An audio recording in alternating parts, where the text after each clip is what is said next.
Hi viewers, welcome to our channel. ప్రస్తుతం మనతో పాటు ఇమ్మంది రామారావు గారు సీనియర్ జర్నలిస్ట్ ఉన్నారు. వారితో ఒకసారి మాట్లాడదాం. సార్ నమస్కారం. సార్ నమస్తే బాబు. సార్ నిన్న పవన్ కళ్యాణ్ గారు కాకినాడ ఉప్పాడ సభలో ప్రసంగిస్తూ ఉండగా అక్కడ ప్రజలంతా కూడా ఓజీ ఓజీ ఓజీ అని చెప్పేసి అరవడం మొదలు పెట్టారు. దీంతో పవన్ కళ్యాణ్ గారు మీరు ఓజీ ఓజీ అని అంటున్నారు, రేపటి రోజు నేను ఏమీ చేయకపోతే ప్రజలు క్యాజీ అని అంటారు, కనీసం గుంతలు పూడ్చలేదన్న వాళ్ళు అడగకూడదు అన్న దానికన్నా నేను పని చేయాలి కదా, అందుకే 3 నెలల వరకు నేను సినిమాలు తీయను, ఆ తర్వాత 3 నెలల తర్వాత 2-3 రోజులు సినిమాలకు కేటాయిస్తాను అని అన్నారు. సార్ మరి ఈ డిసిజన్ వలన సినిమాల పైన ఆయన రాబోయే 3 సినిమాలు కమిట్ అయి ఉన్నారు కదా, వాటిపైన ఏ విధంగా ఎఫెక్ట్ చూపిస్తుంది? అంటే ఆ ప్రొడ్యూసర్ల పరిస్థితి ఏంటి? మరి ఈ ఇచ్చే 2-3 రోజులన్నా ఆ సినిమాలకు సరిపోతాయి అంటారా? ఈ సినిమాలు ఎప్పుడు రావచ్చు అంటారు సార్? మీ ఒపీనియన్ ఏంటి మరి దీనిపైన? ఇక్కడ సినిమాల గురించి ప్రస్తావించడం అప్రస్తుతం అండి నా ఉద్దేశంలో. ఏం ప్రేక్షకులు ప్రజలు ఏమి సినిమాలు చెయ్యొద్దని చెప్తున్నారా? మీరు నాకు రోడ్లు వేస్తే ఆయన తాలూకు అవసరం ఏమైనా ఉందా? గుంతలు పూడ్చాలంటే ఆయన వెళ్ళి పూడ్చాడు కదా, ఆదేశాలే కదా. ఆయన చేయవలసినవి కూడా ఒకసారి ఇద్దరు ఉభయులు కూర్చుంటారు. నా నా నా తాలూ నియోజకవర్గంలో ఈ వెసులుబాటు కలిగించాలనుకుంటున్నాను, మీకు బడ్జెట్ పెర్మిట్ చేస్తుందా? తర్వాత అమరావతికి ఏం చేద్దాం, పరిశ్రమలు రాబోతున్నాయి కదా, ఏదో మాట్లాడుకుంటారు. మాట్లాడితే సంబంధిత కలెక్టర్ కదా జారీ చేయవలసిన విషయాలన్నీ. అలాగే మనకి పిఠాపురంలో పవన్ కళ్యాణ్ అంతటి వాడు వర్మ ఉన్నాడు. వర్మ చెప్పగానే చెప్పాడు, నాకు ఎంతకుముందు ఒక నాయకుడు కానీ ఇప్పుడు 2 నాయకులు ఉన్నారు, ఈయన చెప్పిన పని చేస్తాను, ఆయన చెప్పిన పని చేస్తాను అన్నమాట. వర్మ గారు ఎప్పుడో మినిస్టర్ అయినంత వరకు ఈ పనులు చూసుకోవచ్చు కదా. వర్మ గారు లేకపోతే కలెక్టర్ గారు ఎవరినో పురమాయిస్తారు. అయితే కాదంటే టెండర్ పెట్టేవాడేదో అది నిజమా ఫక్తా ఫేక్ అనేది చూసుకోవాలి. అక్కడ పవన్ కళ్యాణ్ ఒకసారి ఆ టెలిఫోనిక్ టాక్లో మాట్లాడి ఎవరెవరు టెండర్లు వేశారు, వాళ్ళ తాలూకా ఆ ఓనర్స్ పేరు ఏమిటి, వాడికి ప్రజల్లో మంచి పేరు ఉందా లేదా చూసుకుంటే సరిపోద్ది. మరి దీనికి ఎందుకు 3 రోజులే ఇస్తాను 4 రోజులే ఇస్తాను అనుకోవాల్సిన అవసరం లేదు. అది ఆ ప్రజలు అంటే ఇవన్నీ గొడవలు తీర్పు నువ్వే బయటికి అది పార్టిసిపేట్ చేసి గొడవలు సర్దుమణుగుతాయా? నీ బుర్రతో ఆలోచించాలి. టెక్నాలజీ పెరిగిపోయింది, టెలికాన్ఫరెన్స్ ఉంటాయి. అవతల ఎవరైతే టెండర్ ఇస్తారో వాడు మనం ప్రత్యక్షంగా చూడవచ్చు, వాడి గురించి ఎంక్వైరీ చేయొచ్చు. అది లాయల్ డేటా లేకపోతే వీళ్ళేమైనా క్రియేట్ చేసుకున్నారా కూడా చూడవచ్చు. అంతా కలిసి ఒక గంట పని. అందువల్ల దాన్ని ఎక్కువగా అనుకుంటున్నాడు కానీ పవన్ కళ్యాణ్ ఎక్కువగా పని చేయవలసిన అవసరం లేదు. పని చేసే వాళ్ళు సరిగ్గా ఉన్నారా లేరా అన్నది చూసుకోవాలి. అలాగని వాళ్ళు అంతాలు తీసుకోకుండా పని అంటే వాళ్ళు లాభాలు వేసుకోకుండా ఎవరు పని చేయరు. కానీ కొంతవరకు బడ్జెట్ని తగ్గించే ఏర్పాటు నాయకులు చేస్తే చాలు. అంతేగాని ఇప్పుడు 10 రూపాయల పనికేమో 1000 రూపాయలు చెప్పి 500 రూపాయలు నీకు నా 500 రూపాయలు నాకు 400 రూపాయలు నీకు పని చేయించినప్పుడు 100 రూపాయలు అంటే అది మనకేంటంటే ఒక తేలికపాటి నిర్మాణాలే జరుగుతాయి. అటువంటి నిర్మాణాలే ఈ కాళేశ్వరం ప్రాజెక్టు కూడా. మీరు కేటాయించిన డబ్బంతా దాని ప్రాజెక్టు మీద పెట్టరు కదా. రోడ్డు కాంట్రాక్టే ఉంది, సీసీ రోడ్లు వేయించాలని చెప్తారు. దానికి ఎంతో 150 కోట్లు ఎంతో 200 కోట్లు ఇస్తారు. 200 కోట్లలో 150 కోట్లు ఖర్చు పెడితే పక్కా రోడ్లు వస్తాయి. అలా చేయరు కదా, ముందు సగం తీసేస్తారు, తీసిన తర్వాత 100 ఉంటుంది. 100లో కాంట్రాక్టర్కి ఎంత, వీళ్ళకి ఎంత, సంబంధిత వాళ్ళు ఎవరు ఉంటారు కదా నాయకులు, ఎమ్మెల్యేలు ఉంటారు కదా, ఆ 30 40 ఏదో ఉంటుంది అండర్స్టాండింగ్. అలాగే దాంట్లో మరి మిగతా వర్గాలు పోలీసులకి ఎంత, కమిషనర్ ఎంత, ఎంఆర్ఓ ఎంత, ఇది అయిపోయింది. అవినీతి అనేది ఎప్పటి నుంచో జరుగుతుంది, అది పెరిగిపోయింది. ఇప్పుడు గాలిలాగా నీరులాగా వ్యాపించింది. ఇప్పుడు మనం చేయగలిగింది ఏంటంటే పర్సంటేజీని తగ్గించగలం.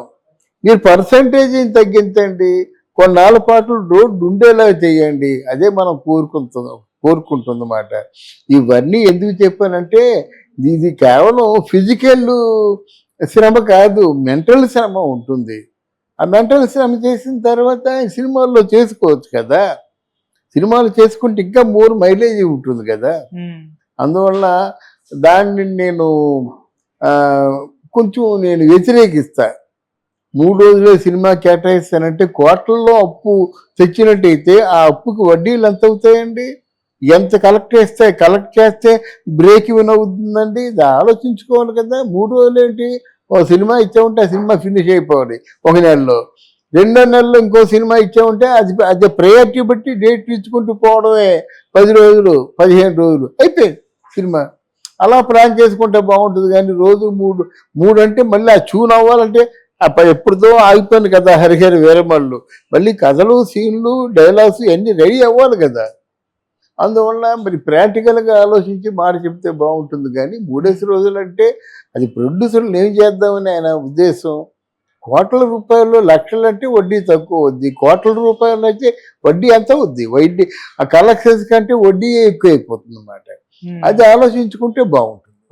సార్ ఇప్పుడు 5 సంవత్సరాలకి 3 సినిమాలతోనే గడిపేస్తారు. ఇక కొత్త సినిమాలు అయితే కమిట్ అయ్యే పొజిషన్ లో అయితే లేరు కదా సార్. ఇక ఈ 3 సినిమాలే ఊహించుకోవచ్చా, ఇంకేమన్నా ఎక్స్పెక్ట్ చేయొచ్చా? మళ్ళీ అదే చెప్తున్నాను కదా, నేను చెప్పేది ఏంటంటే 5 సంవత్సరాల వరకు ఈ 3 సినిమాల్ని సాగదీస్తూ కూర్చుంటే వడ్డీలు 3వ సినిమా వడ్డీ ఎంత అవుద్ది, 2వ సినిమా వడ్డీ ఎంత అవుద్ది చూసి ప్రాక్టికల్గా కదా. ఇంట్లో డబ్బు నుండి సినిమాలు తీసేవాడు ఎవడు లేడు. ఆ హీరో డేట్స్ ఇచ్చారు కనుక సినిమాలు చేస్తారు. హీరో మీద ఫైనాన్స్ ఇస్తారు. ఫైనాన్సెస్ కూడా సెర్టన్ అమౌంట్ ఆఫ్ బడ్జెట్లో ఇస్తారు. కానీ తర్వాత వాళ్ళు అనుకున్న 300 కోట్లు 400 కోట్లు దాటిపోతే వాళ్ళు కూడా పూలాన్ చేయలేరు కదా. సినిమా ఫైనాన్స్ చేసే వాళ్ళని ప్రిన్సిపాల్స్ అంటారు. ఆ ప్రిన్సిపాల్స్ ఒక 20 మందో 50 మందో కూడినట్టయితే వాళ్ళని సిండికేట్ అంటారు. ఆ సిండికేట్లో 500 కోట్లు 300 కోట్లు ఎంత ధనం ఉంటుంది, అంతవరకే చేయగలరు. తర్వాత మళ్ళీ రీఫైనాన్స్ చేసుకోవాల్సిందే. కానీ ఇన్ని ప్రాబ్లమ్స్ ఉంటుండగా ప్రొడ్యూసర్ని మరీ అంత ప్రాబ్లమెటిక్గా చేస్తాడు అనుకోను. అంటే ఒకటి, ప్రొడ్యూసర్ ఎవరైనా నష్టపోతే తిరిగి డబ్బు ఇచ్చేస్తారు అనుకోండి పవన్ కళ్యాణ్, అది కరెక్ట్ ప్లానింగ్ కాదని నా ఉద్దేశం. ఎంతగా ఎన్ని సినిమాలు ఫెయిల్ అయిపోతాయి, ఎన్ని సినిమాలు మీరు అప్పులు చేసి వాళ్ళు డబ్బు తిరిగిస్తారు, అది కరెక్ట్ ప్లానింగ్ కాదు. ఎన్ని రెమ్యునరేషన్ ఎలాగున్నా వాళ్ళ డబ్బు వాళ్ళకి వచ్చినట్టు ప్లాన్ చేయాలి కదా. అలా ప్లాన్ చేయడమే సక్రమమైన ప్లానింగ్. అది సార్ హరిహర వీరమల్లు అయితే మన ప్రొడ్యూసర్ చెప్పారు ఒక 20 నుంచి అలా 25 రోజుల వరకు టైం ఇస్తారు షూటింగ్ కంప్లీట్ చేసుకోవచ్చు. మరి ఇయర్ లో అది అయిపోవచ్చు అని అనుకోవచ్చా? ఎందుకంటే 3 months తర్వాత అంటే హరిహర వీరమల్లు ముందైపోతుందండి. హరిహరి వీరమల్లు ముందైపోతుంది. తర్వాత రెండవది కాదు ఇది ఉస్తాద్ భగత్ సింగ్ అయిపోయిందండి, ఇది రిపేర్ ఉందండి. 3వది ఓజీ. ఎందుకంటే దాన్ని టెక్నికల్గా ఓజీ మాత్రం ఈ సంవత్సరంలో రిలీజ్ అవ్వదని నేను అనుకుంటున్నాను. హరిహర వీరమల్లు, ఉస్తాద్ భగత్ సింగ్ 2 రిలీజ్ అవుతాయండి. అది ఓకే సార్. మరి హరిహర వీరమల్లుకు పార్ట్ 2 ఉందని కూడా అనౌన్స్ చేస్తారు. మరి అది ఉంటుందా అనే ఒక డౌట్ అయితే చాలా మందిలో కలిగింది. ఎందుకంటే దీనికి ఆయన టైం ఇవ్వలేకపోతున్నారు, ఆయనకున్న కమిట్మెంట్ చూసుకుంటే బిజీ. అంటే ఇక్కడ బడ్జెట్ ని బీట్ అవ్వడం కోసం వీళ్ళు మంచి ఏమాత్రం క్రేజ్ ఉన్న సినిమా పార్ట్ 2 పెట్టేస్తున్నారు. పార్ట్ 1లోనే పార్ట్ 2 తాలూకు పార్ట్ 2 తీసేస్తున్నారు. ఏదో పేచ వరకు చేసి పార్ట్ 2 అంటున్నారు. దీనికి ఒక 500 కోట్లు వస్తే దానికి ఒక 500 కోట్లు, వెరసి 1000 కోట్లు, ఒక 700 కోట్లు వడ్డీలతో అయ్యాయి అనుకుంటా 300 కోట్లు లాభం ఉంటుంది కదా. ఈ ప్రొడ్యూసర్ తెచ్చిన వారికి ఇచ్చుకోవాలి కదా. ఇలాగ ఇప్పుడు దేవరా పార్ట్ 2 చేస్తున్నారు, కల్కి పార్ట్ 2 చేస్తున్నారు. ఇప్పుడు హరిహర వీరమల్లు కూడా పార్ట్ 2 చేస్తారు. ఇంత బాగా సక్సెస్ అవుద్ది. ఎందుకంటే వాళ్ళ అన్నయ్య చేసిన సైరా నరసింహారెడ్డి ఫెయిల్ అయింది, ఇది సక్సెస్ అవుతుంది. చూడండి, కరెక్ట్గా ప్రమోట్ చేసుకోగలిగితే డెఫినెట్గా సక్సెస్ అవుతుంది. ఓకే. తర్వాత ఇప్పుడు ఈ సినిమా క్రిష్ కూడా లేడు అనుకుంటా. అవును, ఏం రత్నం కొడుకు చేస్తున్నాడు. అవును సార్. అంటే ఇప్పుడు పవన్ కళ్యాణ్ గారికి ఉన్న క్రేజ్, అంటే డిప్యూటీ సీఎం గా కూడా అయ్యారు కదా. సో ఆ క్రేజ్ ని ఇప్పుడు సినిమాలకు వాడుకుంటే ఇంకా బాగా పబ్లిక్ లో బాగా వెళ్ళిపోతుంది. ఆ సినిమా ఇంకా ఎక్కువ కలెక్ట్ చేసేస్తుంది, అంటే హైప్ ఉంది, ఆ బజ్ ఉంది. ఇప్పుడు పవన్ కళ్యాణ్ గారి పేరు అంటే కొన్ని రోజుల నుంచి కూడా ఆయన ట్రెండింగ్ లో ఉన్నారు కదా. సో ఈ టైంలో ఒక సినిమా పడుంటే బాగుంటుంది అభిమానులు అయితే కోరుకున్నారు. ఎందుకంటే మీకు ఒకప్పుడు తమిళనాడులో రజనీకాంత్ ఎలాగో ఇప్పుడు ఆంధ్రాలో పవన్ కళ్యాణ్ అలాగండి. ఆ సినిమా ఫెయిల్ అయిపోతే 100 రోజులు ఆడుద్ది, హిట్ అయితే ఎంతవరకు పోతుందో తెలియదు. ఇప్పుడు పవన్ కళ్యాణ్ తాలూ బలం ఎంత అంటే ఇంటర్నేషనల్గా మొన్న వచ్చారు కదా ఎలక్షన్కి, Singapore, America, Canada, Texas, California, వీరంతా తెలుగు వాళ్ళే, బ్రహ్మాండంగా ఆడుతుంది. జపాన్ ఇవన్నీ తెలుగు వాళ్ళే కానీ బాగా ఆడుతుంది అన్నమాట. ఇప్పుడు ఎవరు సినిమాలు తీసినా ఇప్పుడు తీయవలసిందే. ఈ క్రేజ్లో 5 సంవత్సరాలు సినిమా తీసేవాళ్ళు అదృష్టవంతులు. ఈ 5 సంవత్సరాలు సినిమాలు తీసేవాళ్ళు అదృష్టవంతులు. రేట్లు పెంచుకుంటారు, థియేటర్లు వాళ్ళ అధీనంలో ఉంటాయి. మేము ఇవ్వము అని చెప్పడానికి ఏం వీలు లేదు కదా. మంచి థియేటర్లు ఉంటాయి, రేట్లు పెంచారు, జనాలు జనాలు చూసే జనాలు ఉన్నారు.